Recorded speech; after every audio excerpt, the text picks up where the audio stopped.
Okay, so uh, welcome again. This was our final workshop in the AI in Medicine course.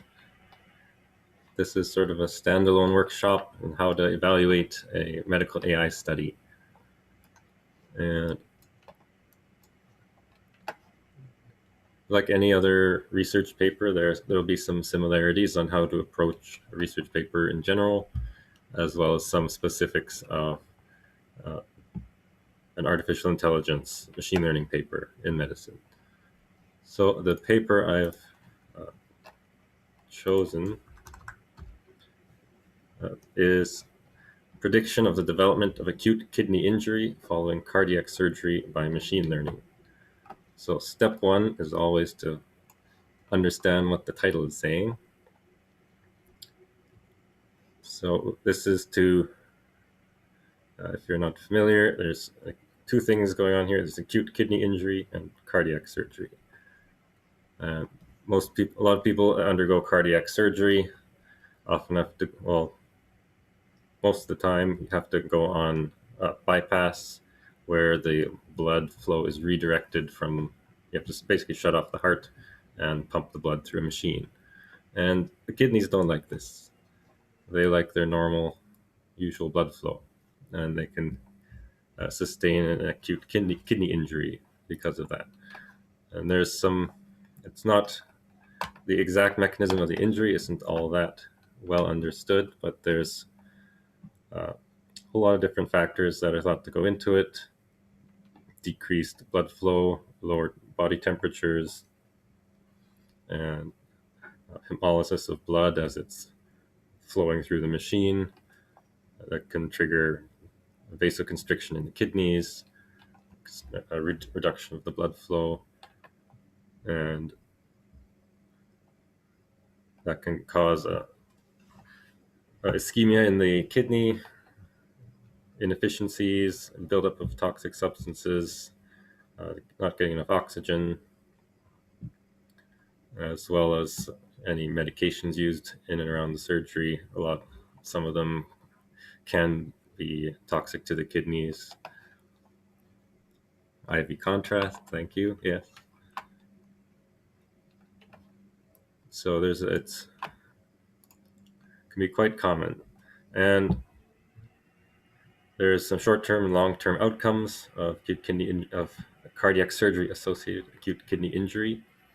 In short term, you can get uh, uremia, increased bleeding, impaired mental status, get electrolyte disturbances because the kidneys are the main regulators of electrolytes, salts, and that can lead to cardiac arrhythmias, muscle weakness, depression, acid-base disturbances, fluid overload. If they're not functioning well, it can't pee out all the excess fluid. It can build up in the tissues, causing edema. And long term, it can be damaging to the kidneys, causing permanent damage to the kidneys, and eventual decline into chronic kidney disease and end stage renal disease. At that point, you need a kidney transplant or need to go on dialysis, and quality of life really decreases at that point.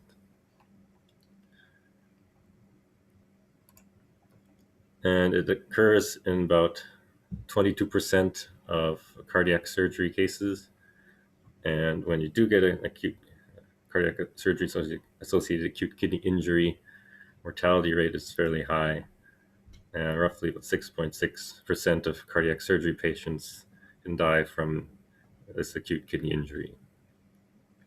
So it would be very useful to predict which patients are going to sustain this kind of kidney injury after cardiac surgery. And maybe some precautions can be taken to, or changes to the treatment, different medications could be selected to prevent this from happening. And you might ask, why not do that for everyone? Well, there's always a cost to everything, and you have to find that balance between doing all you can and saving money and tailoring the treatment to the individual as well. Okay, so Now we have a paper. We know what the title is, know what it's about more or less.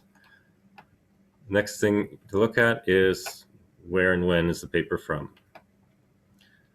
And I would recommend not looking at a lot of this at the beginning, because there's a potential to bias yourself in favor or against it. So it's good to know the date. That's an important one. Always look at the date so you know how recent it is, how up to date the information is. And the rest of it, it can bias you. So a lot of times you'll see the journal automatically. But I'd recommend looking up the rest of this stuff afterwards. But you can look up what journal it is, what the impact factor is. That's a measure of how well cited it is, how impactful its research is. But don't be fooled. High impact journals can have low quality papers, and low impact journals can have high quality papers. So it gives you a guideline, but it's not absolute. And then you can look at the number of citations. You can one way I usually do it is you can just copy the title, go to Google Scholar, type it in, and it'll tell you how many it's been cited by.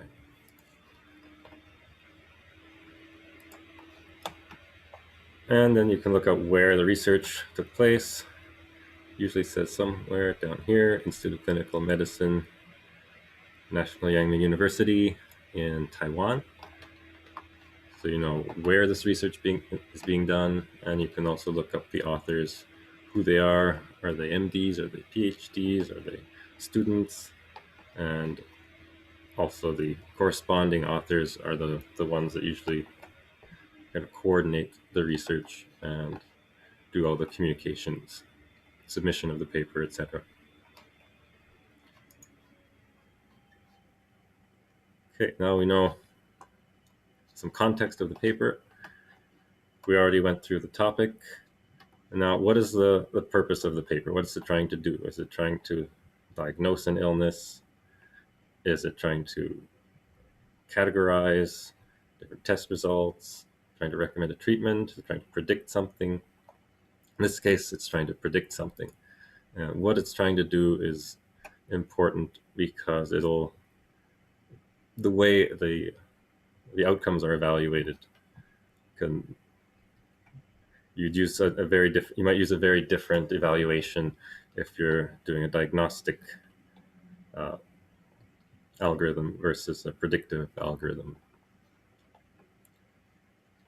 And then what's the purpose? What's the value of this? And we already talked about that. It's that you can take preventative measures in high-risk patients to reduce the mortality from the cardiac surgery-associated acute kidney injury. And then finally, this one's very important. Where does it fit in the clinical workflow? It's useful, but how do you even, where do you use it? Where does it fit?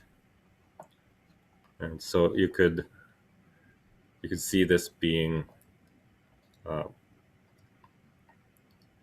the different data points can be put into this algorithm before the surgery, and then you can sort the cardiac surgery patients based on what their risk is before going into surgery, and then take appropriate measures.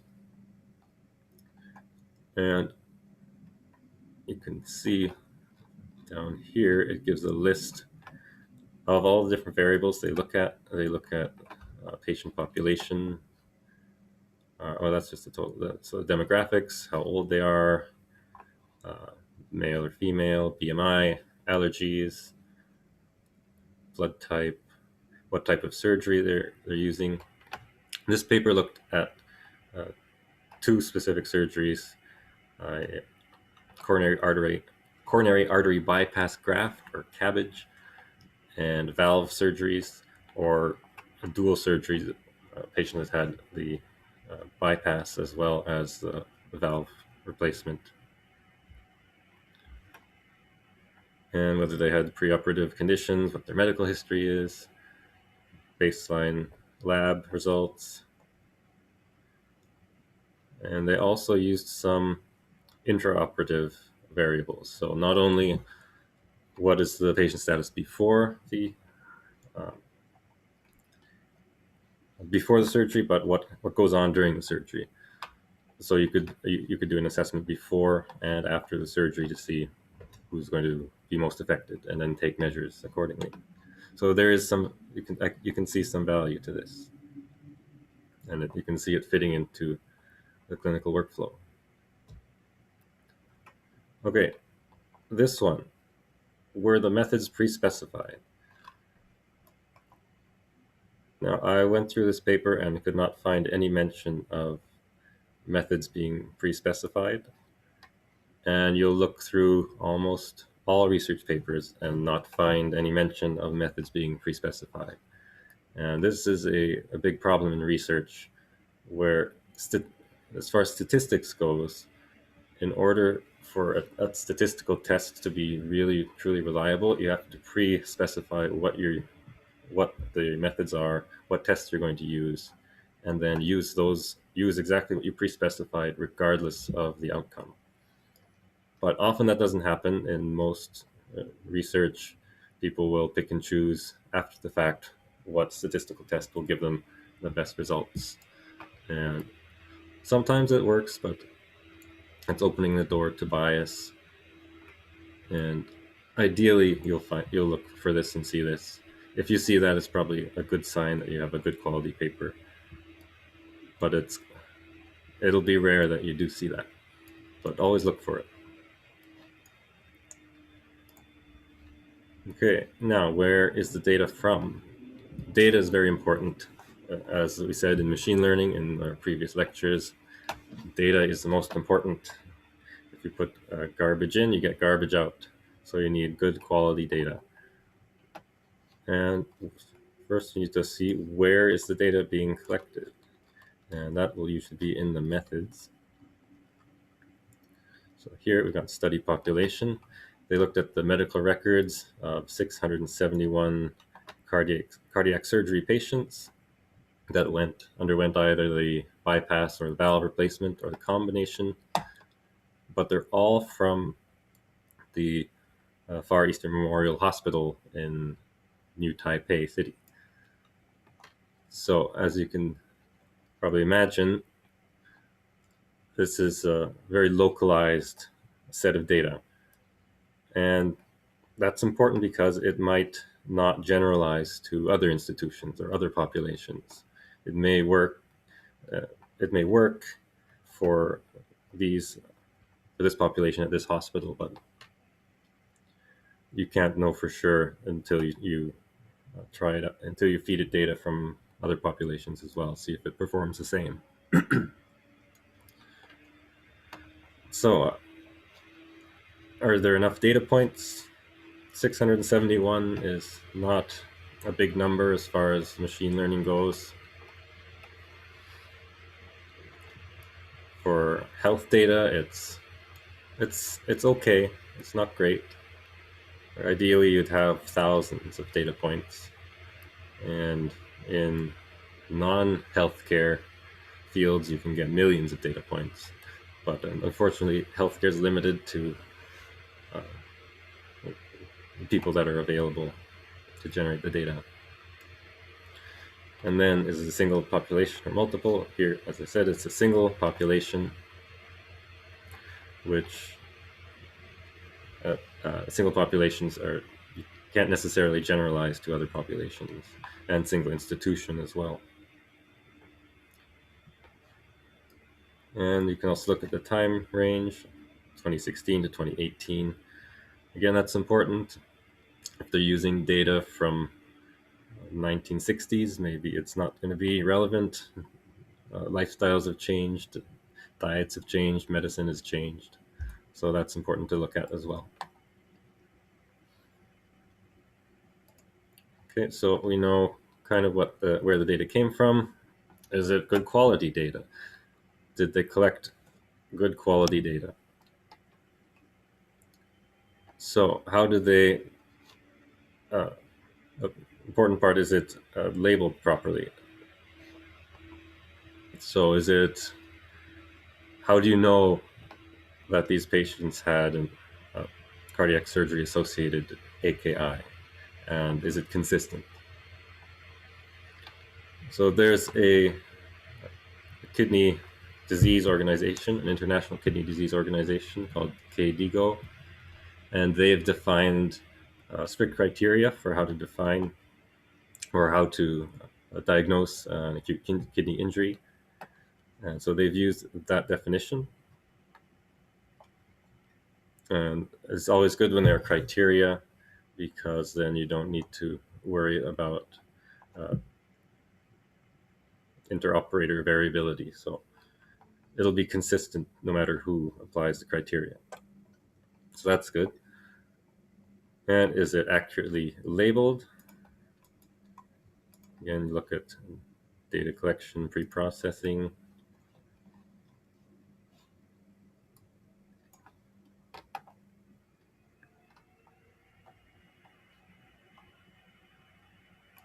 And here you can see it says all data was collected through manual review of medical records, and time series data was obtained from electronic records saved at the database. So manual review, a long, tedious process. Possible anything manual can be prone to error, but likely they did a thorough job. And then time series data, so that's things like ECG tracings, heart rate, things like that. And those were collected electronically. And then, so that sounds adequate in terms of of quality data. And then you want to know, always look for any mention of missing data points and what's done about it. Especially in healthcare, data is very messy.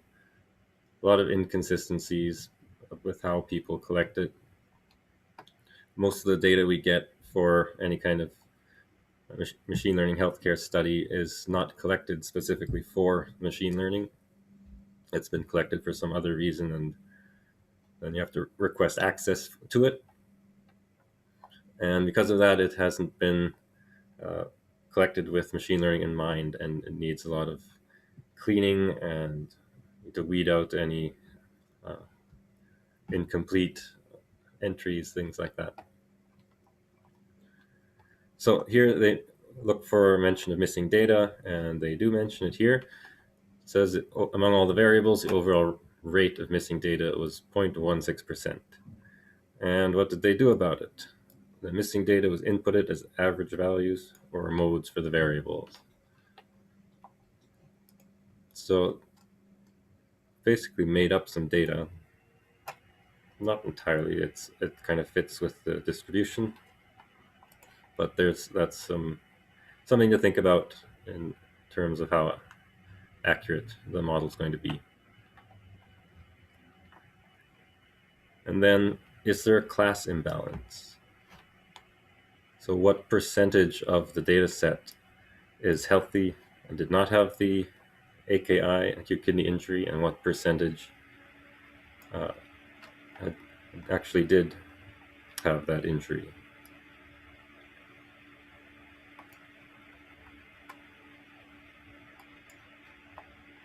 So they do say that somewhere here. I'll do a quick search.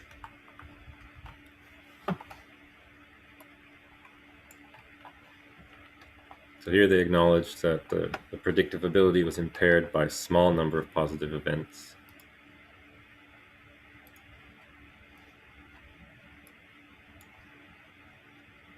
And then imbalance in the data set.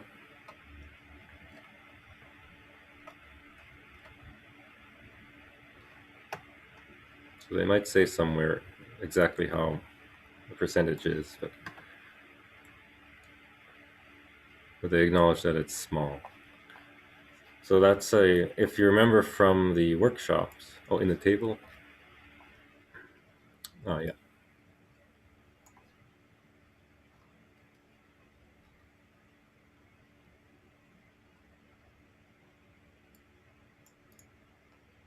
So 17% had the of all of them. About 17% had stage one uh, acute kidney injury, 3% stage two, 3% stage three. So about 26, 27%. And that, if you remember from the lectures and the previous workshops, when you have a class imbalance, the accuracy measure is not reliable, because if, let's say, you have 70% that are healthy, 30% are have the AKI, then if it predicts healthy every single time, your accuracy is going to be 70%, because 70% of the data is healthy. So in that case, you need to use a different kind of assessment. Okay, and so there is a class imbalance, about 70% versus 30%, and they do acknowledge it. And what do they do about it? Well, luckily, they use a certain type of learning algorithm, tree-based algorithms, that actually do well with imbalanced data sets based on the way they handle the data. And I'll briefly mention those when we come to it. Okay, so is the data of good quality? It's all right. It seems to me like it's as good as they could get. There's always going to be issues with health data, so I'm happy with what they've done. Okay, next, how is the data split? If you remember, we need our training set, our validation set, and our test set.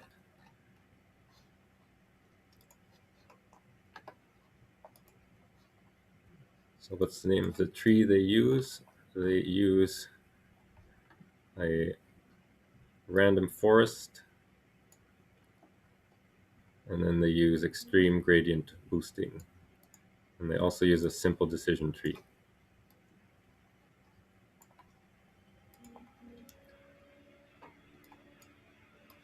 Okay, so the validation test set. In machine learning, you need your training set, validation set, and your test set. So here they say they use 70% for the training set and 30% for validation. And something you'll find in a lot of machine learning papers is there is some confusion between validation and test. Some people will say validation when they mean test. Sometimes they'll say test when they mean validation. So to define them, the training data is the data that you feed to your machine learning algorithm to train on. The validation set is what you use during each epoch of training to sort of validate each. This is used to test after training to give you the weights to update your neural network during training. And then you have a separate test set that your algorithm has never seen. And that's the final test of your, once everything is trained, then you use the test set to assess its performance. The training and validation are used for training only. And in this case, they have no mention of a test set. Curious. Why? Well, it turns out that the random forest algorithm that they're using has a sort of inherent, the way it handles the data has an inherent sort of validation set built into it. So it'll look at data one at a time and it'll automatically reserve some data points for validation. And in this case, that 30% is actually the test set. So that's what they're using to test their algorithm on afterwards. And so whenever you see, always you want to see training, validation, and test. If you don't see one of these, don't always assume that they've missed it. Maybe the algorithm that they're using can actually function well without it. So look into those. Okay, and then what machine learning models are being used? And are they appropriate for the data set?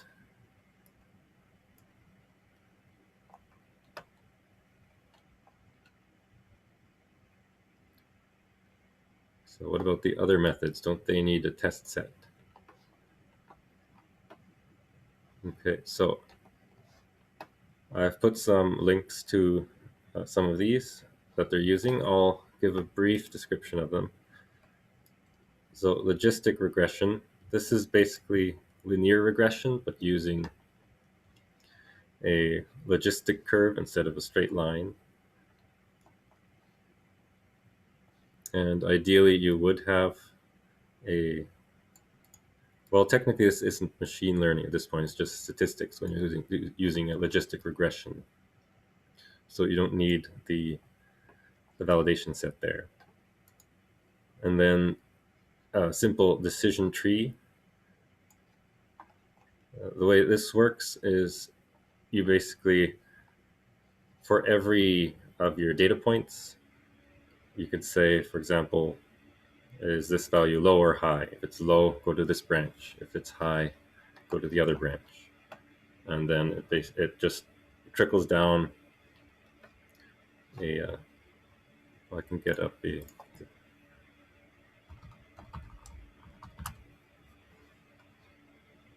like this.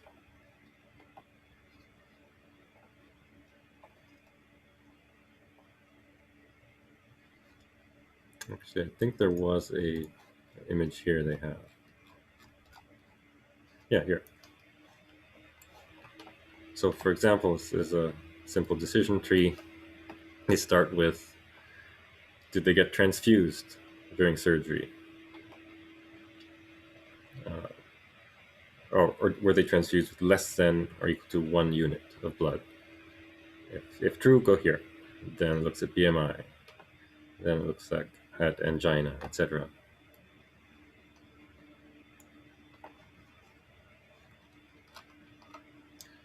And so for a decision tree, it's not quite machine learning at that point.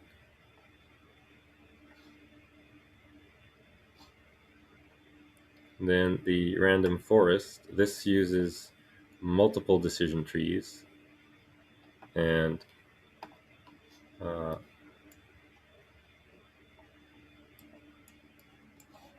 the random forest doesn't need a validation set because it uses what's called the out-of-bag samples.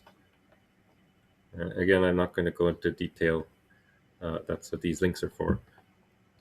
But it'll feed in one data point at a time, see where it ends up, and then is it right or wrong? Then it'll adjust the tree.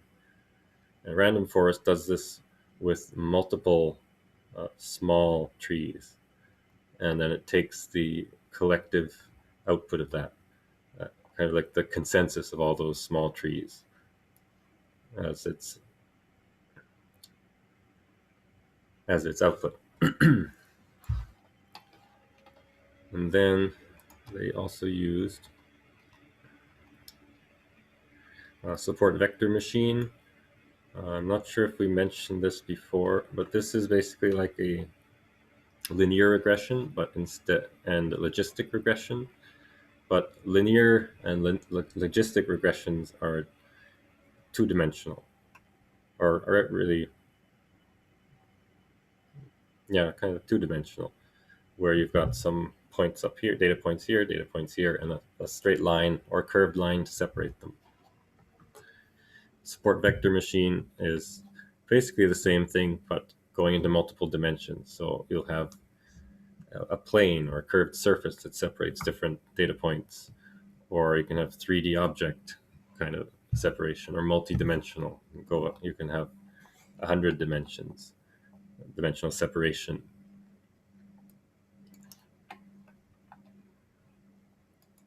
And then extreme gradient boosting is a modification of the random forest that it makes the computation faster and improves the output with uh, simpler models. And this combination does very well with the imbalanced data.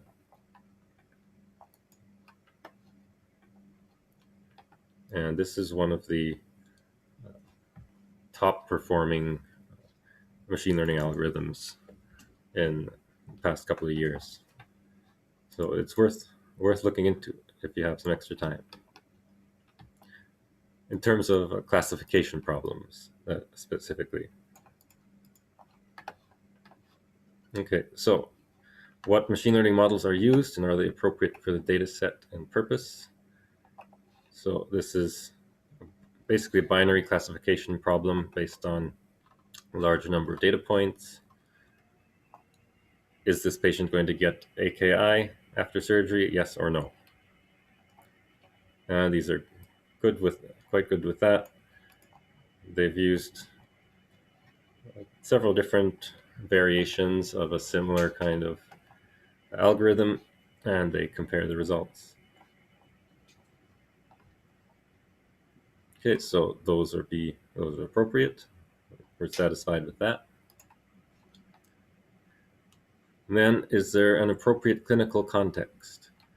I mentioned this a little bit earlier, but a lot of times medical AI can be developed by computer scientists without really knowing the clinical context, and you can make something that works and works very well at doing a specific task. But if you're not in medicine, perhaps that task can seem like it would be really useful. And if you're not in communication with someone that's actually going to be using it, maybe it's not that useful after all. Maybe it just seems useful. Maybe it does the thing, but the thing that it does doesn't help the outcomes of the patients. So it's good to look at, is there room for this, and is there something that can be done? So what's the target of the paper? The paper is targeting cardiac surgery patients. What's the goal of the paper for those patients? The goal is to have automated prediction, and they do mention that down here. They want to do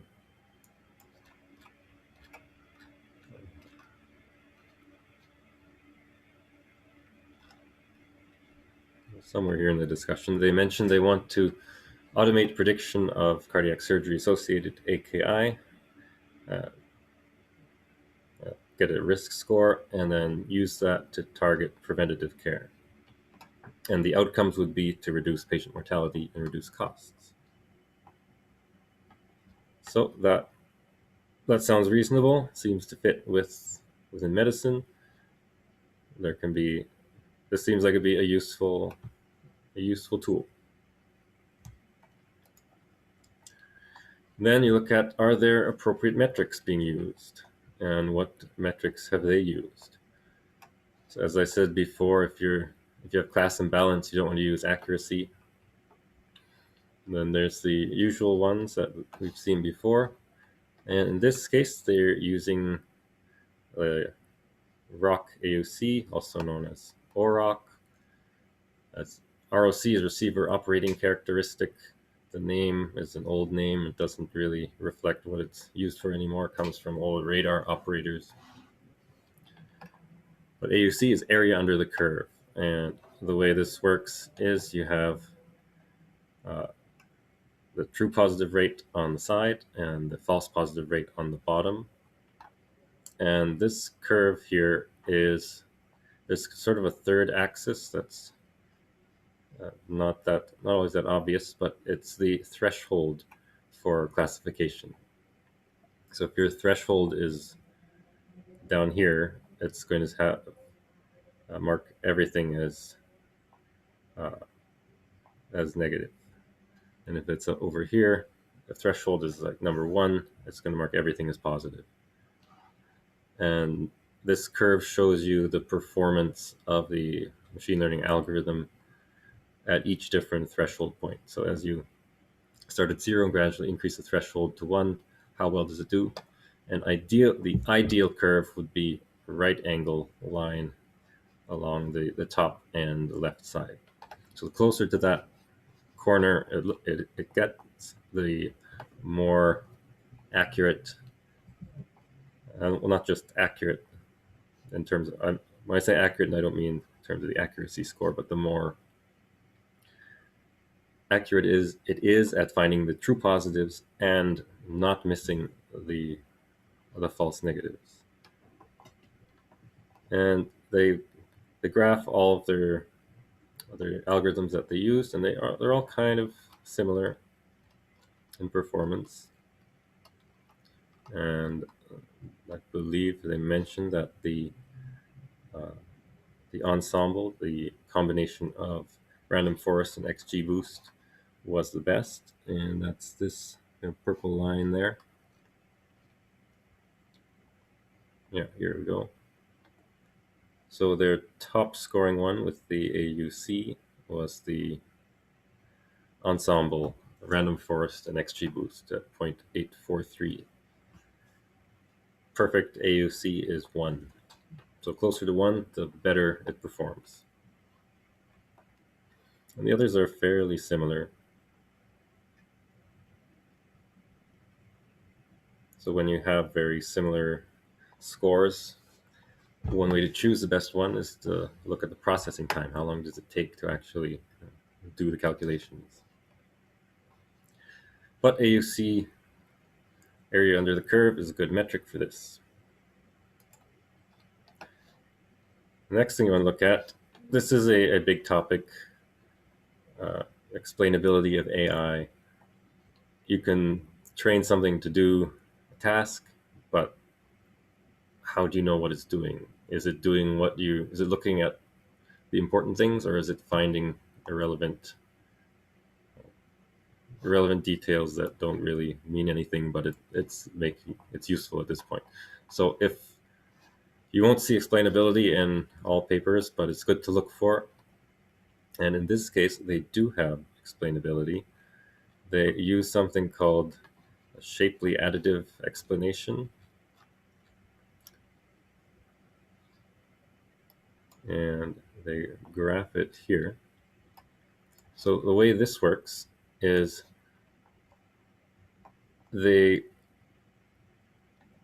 once they have the tree, the decision tree all trained up, or in the random forest it's multiple small decision trees, then they feed some data into it, and they remove one of the features. And then they bring the feature back, remove a different feature, feed the data into it. And they keep doing that until they go through all the different features. And you look at how accurate the model is without each of those data points, or each of those features, I mean. And in that way, you can see when you drop out or remove a feature and the score doesn't change much, like down here, it's not that relevant.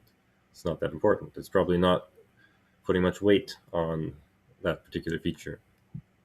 But if all of a sudden you get a huge difference in its output with that missing feature, then you can see, aha, that's an important thing that's looking at. And here, that number 1 is the intraoperative urine output. It makes sense. How much are their kidneys putting out during the operation? Could be a reflection of whether they're going to have a kidney injury. So this gives you some insight into what the machine learning algorithm is actually doing. So always good to look for that. You won't always find it, but hopefully as explainable AI gets better and better, we'll see that more and more. And can we learn something from it?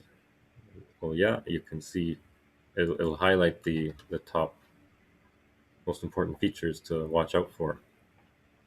So that's a good thing to see. And then, is it reproducible? Is it generalizable? This is a question that may not be you may not find the answer to that in this paper itself, but you can kind of get an idea of how easy it is to reproduce. So they used a specific population, a local population in one institute, and might be able to be reproduced, but you may have different results with different populations. So you can't generalize it. You need to you need to see it applied to other populations first, and that's something that needs to be done before this is widely useful. And two, are the data set and machine learning models freely available? Well, the machine learning models are usually you can find those on the internet anywhere. Find some code for it somewhere or a tutorial on how to make your own. And a lot of them are being incorporated into Keras, where you just type in the name of it and it automatically gives you the code for it. And is the data set freely available? I tried looking for this data set online, couldn't find something easily, but I'm sure you could write to the authors and ask for access to the data set. That's always an option. Okay, and another thing, always look at, do the authors address the limitations? Any good paper should have a section in the discussion commenting on what are the limits of their study. And they do that. So which is always good to see. Down here, subject some limitations. They acknowledge single-centered data, relatively few patients, might differ for larger data sets with differently distributed characteristics in different institutions. And as such, external validation is required to prevent overfitting. So as I've been saying, small data sets, local population, it needs to be tested on other populations, larger populations, before it's useful. And then they comment on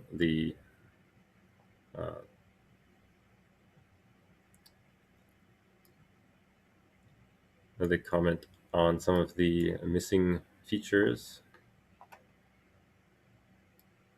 So not all the physicians took the same data.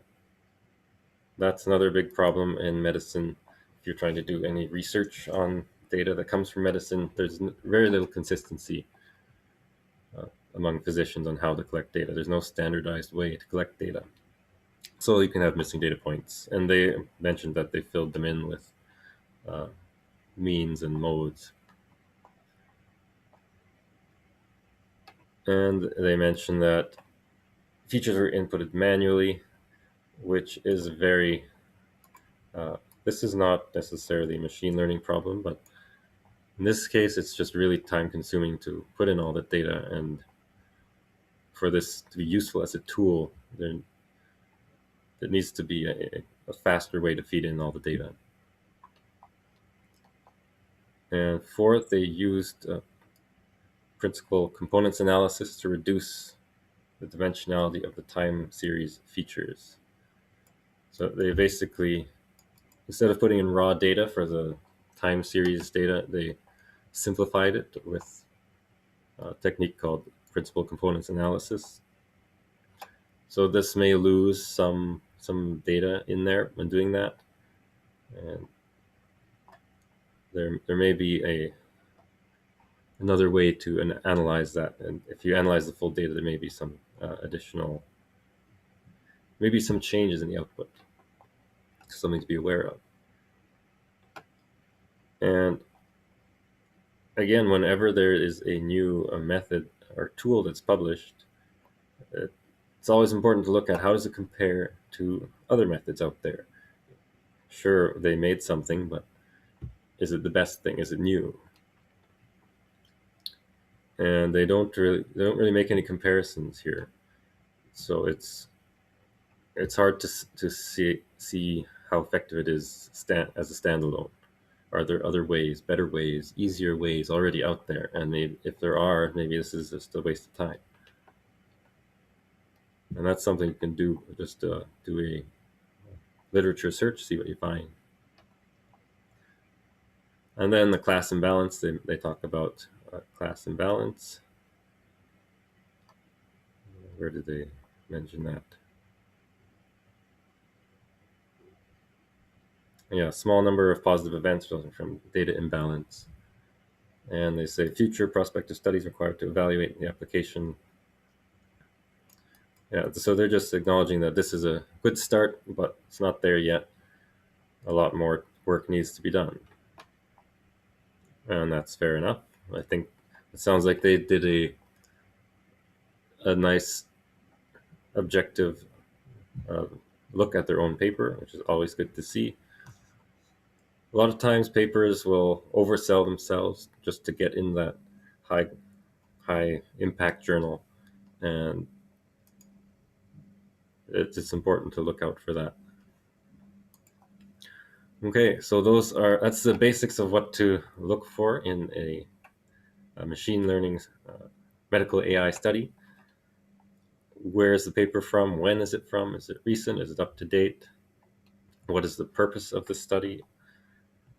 Is it actually doing something useful? What is it? Is it trying to diagnose? Is it making major decisions, or is it helping out physicians make decisions? Were the methods pre-specified? Usually not, but they should be.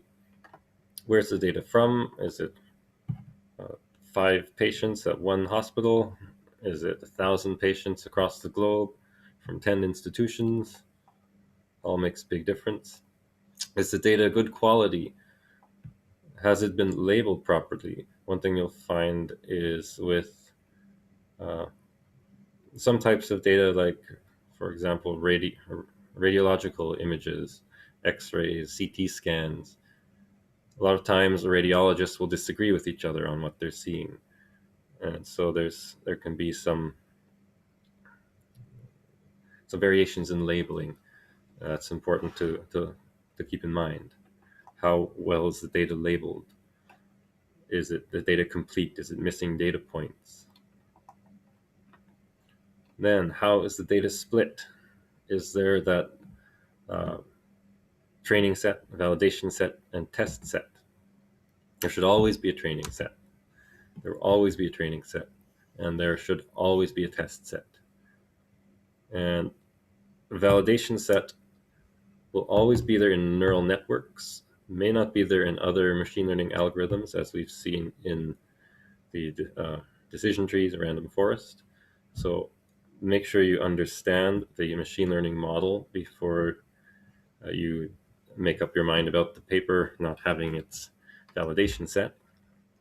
But there should always be training, and there should always be a test.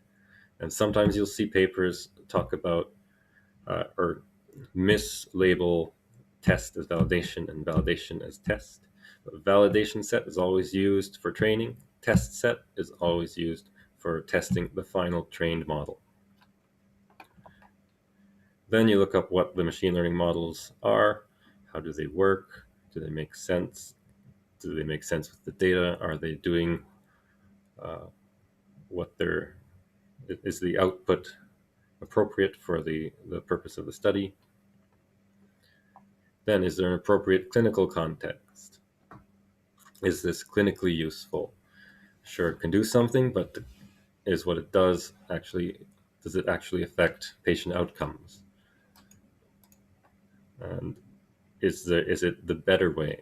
Maybe there's another way that works just as well, but is easier to use? Is it something that will be adopted easily into uh, the healthcare workers, the physicians' workflow?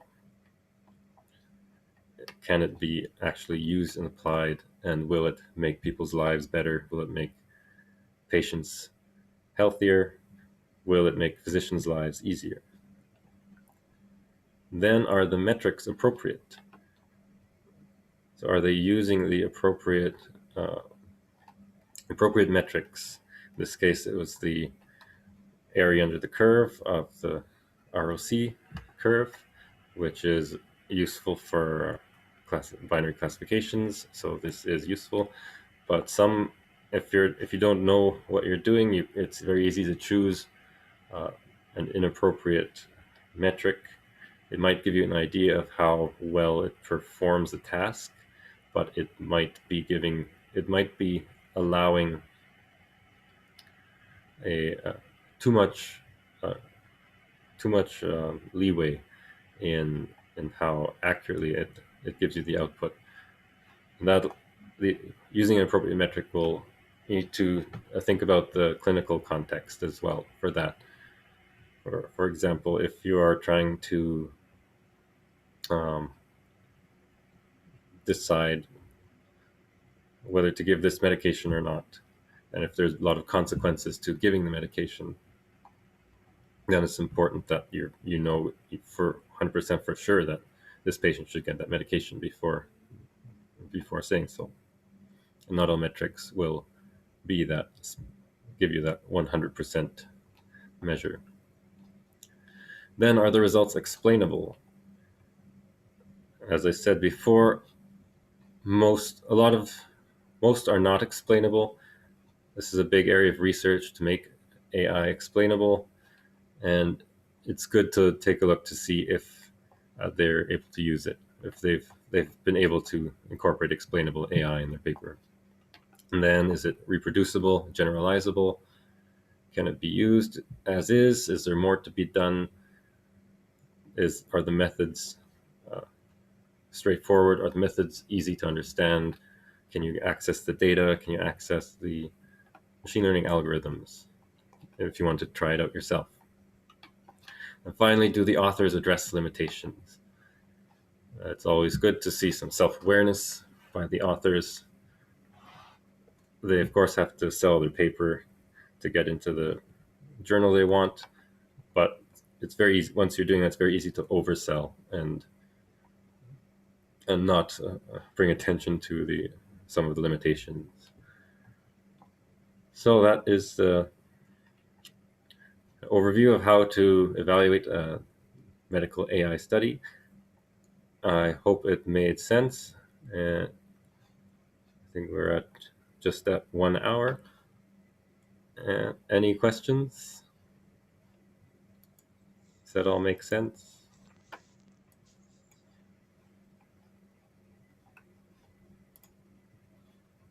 That's all clear, Shane. Thank you so much for the presentation.